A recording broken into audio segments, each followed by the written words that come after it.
Nope. They're just going to say, okay, aiming. If you want to play Ashe, go ahead. Yep. Going to be locked in almost immediately. And we've seen Ashe really powerful when paired with picks like the Sejuani. Has been a strong duo with it. So maybe to T1, go the Renekton themselves here.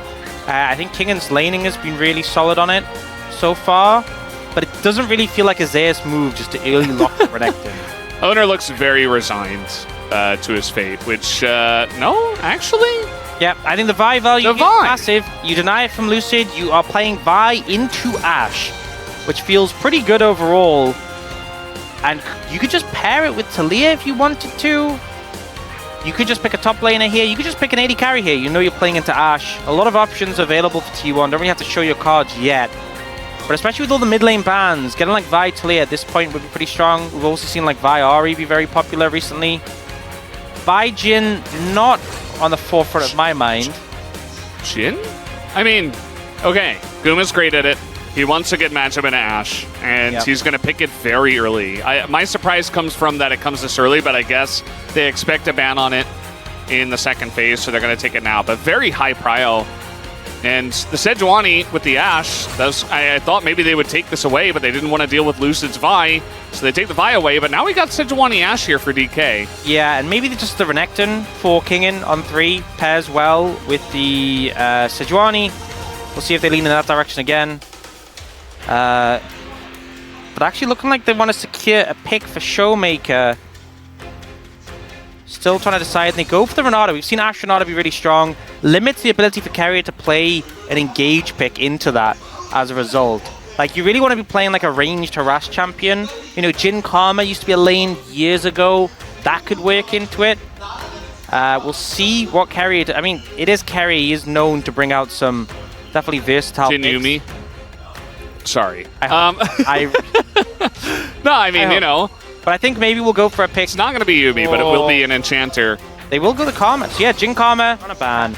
We did say BDD play this to great effect, but I don't think an Ahri pick is very much a surprise. Great dive, buddy, with the Vi. And, you know, Karma can shield you all up. Jhin can ult for the backline. You can understand how this comp wants to play. And DPLUS comp so far is very much, we're going to kite back and play Peel for our Ashe.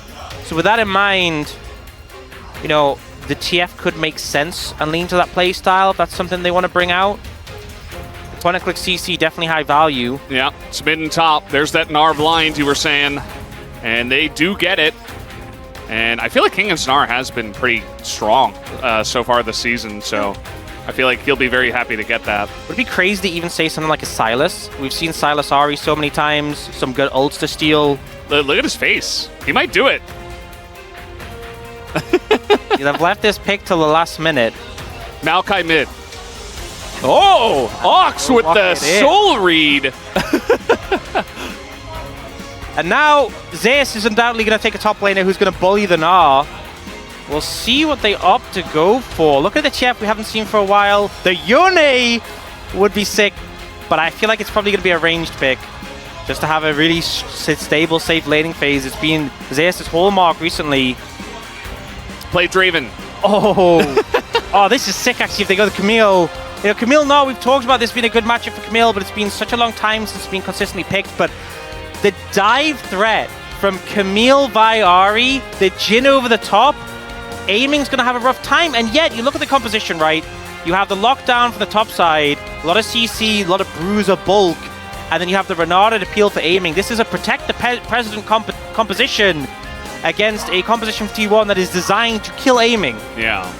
And it'll be interesting to see how they balance against each other. It's funny, aiming has done a really good job of making himself the president. Almost by force. He's like, no, I am the president. No, Here as we hop into the rift for game number 3.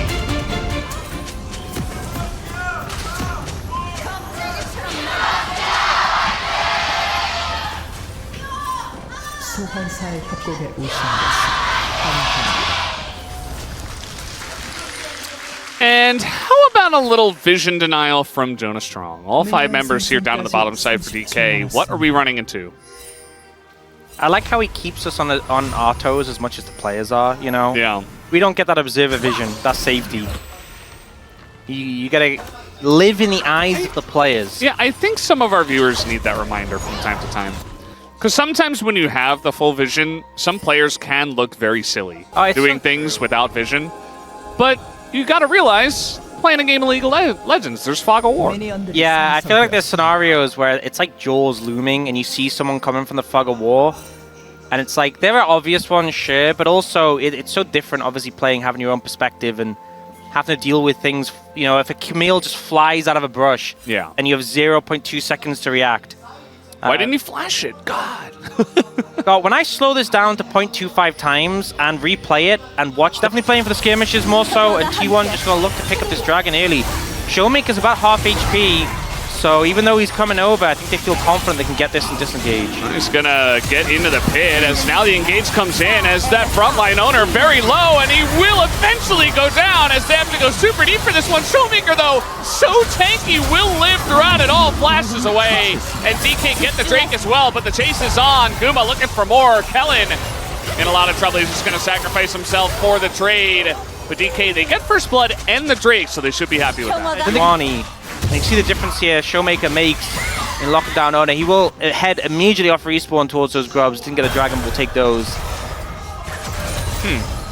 Well, Lucid's here, by the way. He's level 6 Sejuani. He's going to take a big burst, actually. As man, if that was like a Mantra Q, maybe we're getting close. I think Lucid was probably fine anyway. Yeah, I think it was okay. I do think we learned that.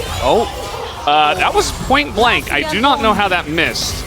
Good job by Guma, I guess, to sidestep that one. Yeah, I think Guma boots the swiftness, and he also got the fleet footwork proc, I believe. Yeah. But quick moves, honestly. I think a lot of players that had to ban flash there. I don't even think it was a bad attempt from aiming, just, I guess Guma... That is going to hit Faker here in mid, who is in a lot of trouble. Oh, he threads the needle, but Faker, he gets somebody still alive, and they turn it around. It's a 3v2, and that's a couple of kills for T1. You see Lucid very unhappy. Owner is, well, he's... Wait, how's alive? Wait, what? How did King not kill him? Such a frustrating play for DPLUS there. That looked like, by all accounts, that was a winning play. Hope doesn't connect there from Carry, and Carry actually low on mana, so maybe comes a ooh, that fourth shot. Kellen is really playing with fire. Has to throw out the heal earlier, so he didn't have it. And they're just going to give up that Drake over to the side. Oh, he tries to go... He was going to go for the long-range boomerang where it like goes behind you. Yeah. That's a cute attempt. Infernal Soul is a big one. A lot of squishy members, I feel like, who both sides... I feel like it's one of those things where it's fun, you know, but the actual impact is massive. Yeah, it is huge. I mean, as long as you can hold on to them, especially as Shin. All right, that's a fourth grub for T1, just like that. No committal, just long range. Steal, apparently. You know, we've seen some steals today. The Renekton Dragon steal with the auto was a pretty wild one. The Maokai that was flash twisted advance with your buddies, generally a fun time. And we do have Faker trying to look for the play. That's another charm to land, but he is alone. And the handshake, Kellen says, sit down. No ulting in my face. And now we have a chin, and aiming is just, well, maybe dead. Trying to get the shutdown here at Honor. Yeah, he's dead. In the front line there is Ash. Not great, but now we got an R into the wall.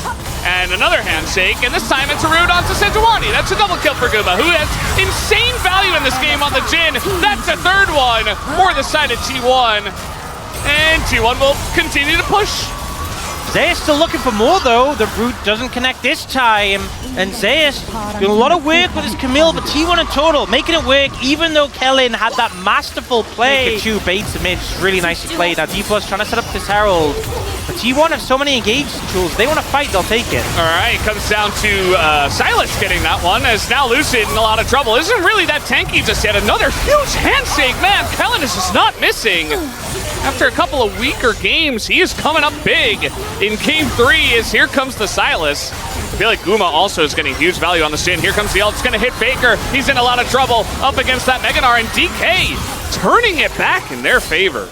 Can Kellen miss? Honestly, this guy is so insane on this champion, I feel. We know why teams have been respecting it, but he's just putting on a masterclass. He saw carry in Game 2. and said, I'll do better. And he's really putting in the effort now. Herald comes down mid, won't take the tower, but DPLUS just when the game conscious, so they're at a deficit. It's about 2,500 gold. They know the threat of T1's compositions. They're not going to contest them on this dragon. It's just the second one. They're fine with that. But they are going to push in and get some vision around this topside jungle. You can see Faker playing very defensively, trying to sweep things out.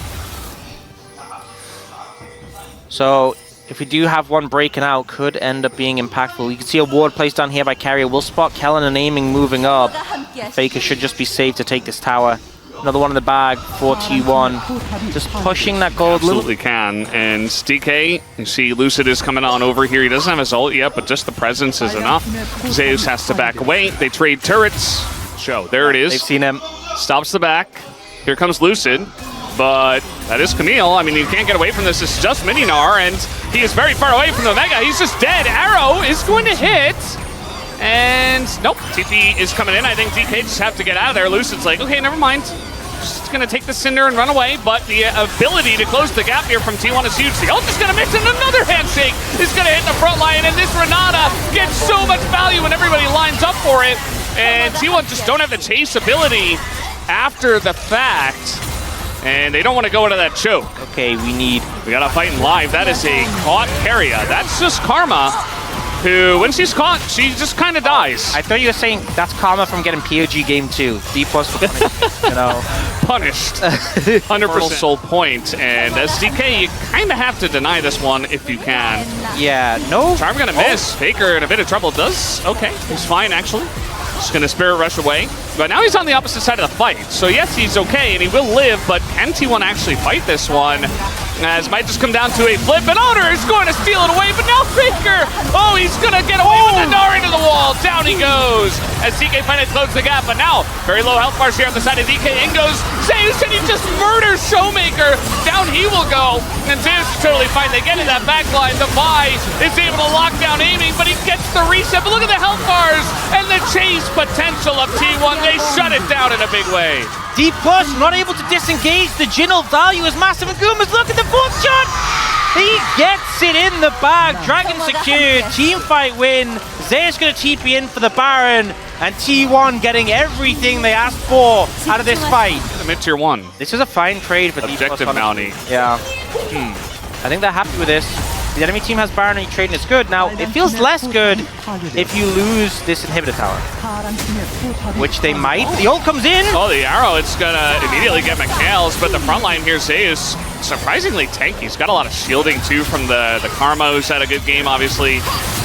And at the end of the day, though, I mean, T1, they don't even get a bit of damage on the inhibitor turret.